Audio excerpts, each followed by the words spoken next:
Okay, should be live in a moment. Internet should be behaving itself. Let's see. YouTube catch up. Yes, very good. YouTube is behaving itself.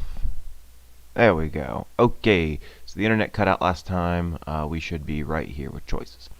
However, since women are said to be more closely associated with biological features, and so to map onto the body side of the mind-body distinction, and men are treated as gender-neutral persons mapping onto the mind side, the implication is that, quote, man equals gender, which is associated with mind and choice, freedom from body, autonomy, and with the public real,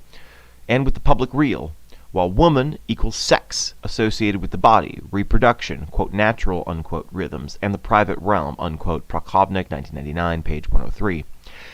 This is said to render the sex-gender distinction inherently repressive and to drain it of any potential for emancipation, rather than facilitating gender role for women. It actually, quote, actually functions to reinforce their association with body, sex, and involuntary, quote, natural rhythms, unquote, natural, unquote, rhythms, unquote, Prokopnik, 1989, page 103. Contrary to what feminists like Rubin argued, the sex-gender distinction cannot be used as a theoretical tool that disassociates conceptions of womanhood from biological and reproductive features. Moy has argued that the sex-gender distinction is useless given certain theoretical goals, 1991, Chapter 1.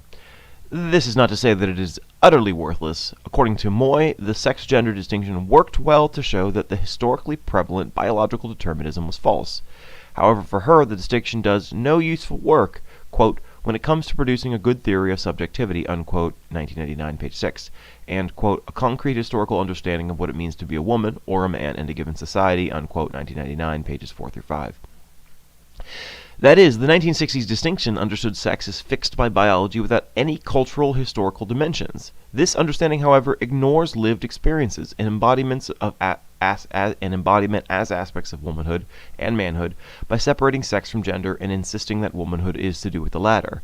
Rather, embodiment must be included in one's theory that tries to figure out what it is to be a man or woman. I remember Butler, I think, was the one who up above they noted that that was opposed to any attempt to say what it means to be a woman. So I'm supposing that Moy is disagreeing with her on that particular account. Is OBS behaving? OBS is behaving. 2011 has argued that the sex-gender distinction, which underlies views like Rubin's and McKinnon's, has certain unintuitive and undesirable ontological commitments that render the distinction politically unhelpful. First, claiming that gender is socially constructed implies the existence of women and men is a mind-dependent matter. This suggests that we can do away with women and men simply by altering some social practices, conventions, or conditions on which gender depends, whatever those are. However, ordinary social agents find this unintuitive given that ordinarily sex and gender are not distinguished. Second, claiming that gender is a product of oppressive social forces suggests that doing away with women and men should be feminism's political goal. But this harbors ontologically undesirable commitments since many ordinary social agents view their gender to be a source of positive value. So, feminism seems to want to do away with something that should not be done away with, which is unlikely to motivate social agents to act in ways that end at gender justice. Given these problems, McCullough argues that feminists should give up the distinction on practical political grounds. Women as a group. The various critiques of the sex-gender distinction have called into question the viability of the category women. Feminism is the movement to end the oppression women as a group face. But how should the category of women be understood if feminists accept the above arguments that gender construction is not uniform, that a sharp distinction between biological sex and social gender is false, or at least not useful, and that the various features associated with women play a role in what it is to be a woman, none of which are individually necessary and jointly sufficient, like a variety of social roles, positions, behavior, traits, bodily features, and experiences? Feminists must be able to address cultural and social differences in gender construction if feminism is to be a genuinely inclusive movement, and be careful not to posit commonalities that mask important ways in which women as women or women qua women differ. And these concerns, among others, have generated a situation where, as Linda Alcoff puts it, feminists aim to speak and make political demands in the name of women, at the same time rejecting the idea that there is a unified category of women. 2006, page 152. If feminist critiques of the category women are successful, then what, if anything, binds women together?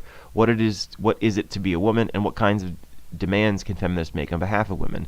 So how I, in my head, to some degree, what this, yeah, okay, I understand this. Okay, I get what they're getting at. Is it's difficult to simultaneously advocate for women while also saying there's no such thing as women, kinda.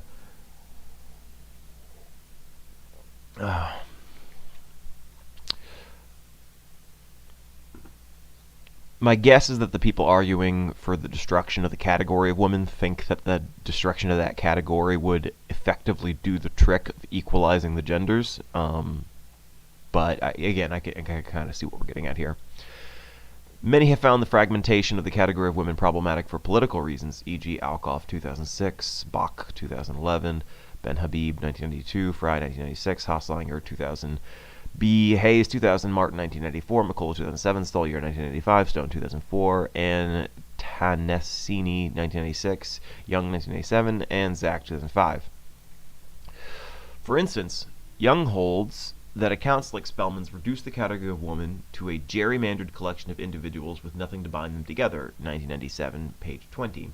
Black women differ from white women, but members of both groups also differ from one another with respect to nationality, ethnicity, class, sexual orientation, and economic position. That is, wealthy white women differ from working-class white women due to their economic and class positions. These subgroups are themselves diverse. For instance, some working-class white women in Northern Ireland are starkly divided along religious lines. So if we accept Spellman's position, we risk ending up with individual women and nothing to bind them together. And this is problematic.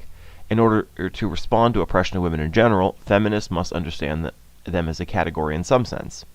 Young writes that without doing so, quote, it is not possible to conceptualize oppression as a systematic, structured, institutional process, unquote, 1997, page 17. Some then take the articulation of an inclusive category of women to be the prerequisite for an effective feminist policies, and a rich literature has emerged that aims to conceptualize women as a group or collective, e.g. Alkoff 2007, Asta 2011, Fry 1996, 2011, Hoslinger 2000b, Hayes 2000, Stollier 1995, 2011, Young 1997, Zach 2005. How I conceptualize this in my head to some degree, sort of imagine you're talking with someone online, you know nothing about them, and they say to you, they message you, I am a woman. What do you now know about this person that you didn't know before? I think this is kind of the question that to some degree that we're getting at. Is what is the quality that all and only women have, and is there a meaningful thing that is the case?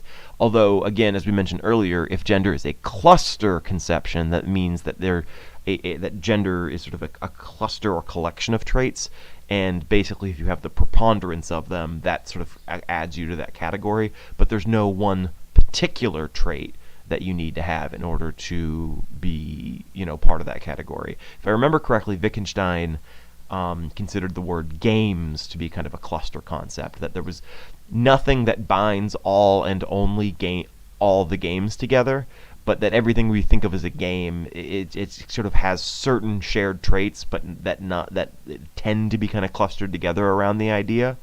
But you don't necessarily need any, like for example, you can imagine points. Games often have points, but not every game has points. Tag is a game, no points in tag. Games often involve winning, although if you include things like, for example, Dungeons and Dragons, you don't really win that game. And in a certain sense, you don't really win tag either. You just keep playing tag, come to think of it. So, again, cluster categories, all kinds of interesting ways to think about these things. Articulations of this category can be divided into those that are A, gender nominalist, positions that deny there is something women qua women share and that seek to unify women's social kind by appealing to something external to women, and B, gender realist, positions that take there to be something women qua women share, although these realist positions differ significantly from those outlined in section 2. Below we will review, one thing that all women probably share is the desire to be treated as women. That's probably at a minimum. I mean, it just in my head, as one thing you know about someone online, if they tell you that they're a woman and you don't know anything else about them, is that I can pretty much guarantee that they want to be treated as a woman, which is at least some degree of a unifying trait. I suppose there may be people out there that are women who don't care or want to be hold on. Are there... I'll need to unpack that. Below, we will review some influential gender nominalist and gender realist positions. Before doing so, it is worth noting that not everyone is convinced that attempts to articulate an inclusive category of women can succeed, or that worries about what it is to be a woman are in need of being resolved. Mikola, 2016, argued that feminist politics need not rely on overcoming what she calls the, quote, gender controversy, unquote, that feminists must settle the meaning of gender concepts and articulate a way to ground women's social kind membership. As she sees it, disputes about, quote, what it is to be a woman, unquote, have become theoretically bankrupt and intractable, which has generated an analytical impasse that looks unsurpassable. Instead, Mikola argues for giving up the quest, which, in any case, she argues, poses no serious political obstacles. Okay, we're going to pick it up next time, maybe later today, with gender nominalism. I'm going to give everyone a break. So thank you for joining along with me today. I would appreciate it if maybe you would like the video, maybe subscribe. This is a fun little hobby of mine, not really planning on taking it too far necessarily and, doing too much with it, but I would like to be, successful with respect to what it is. So if you wouldn't mind subscribing, I'd really appreciate it. Thank you so much for joining me today. I hope you all have a wonderful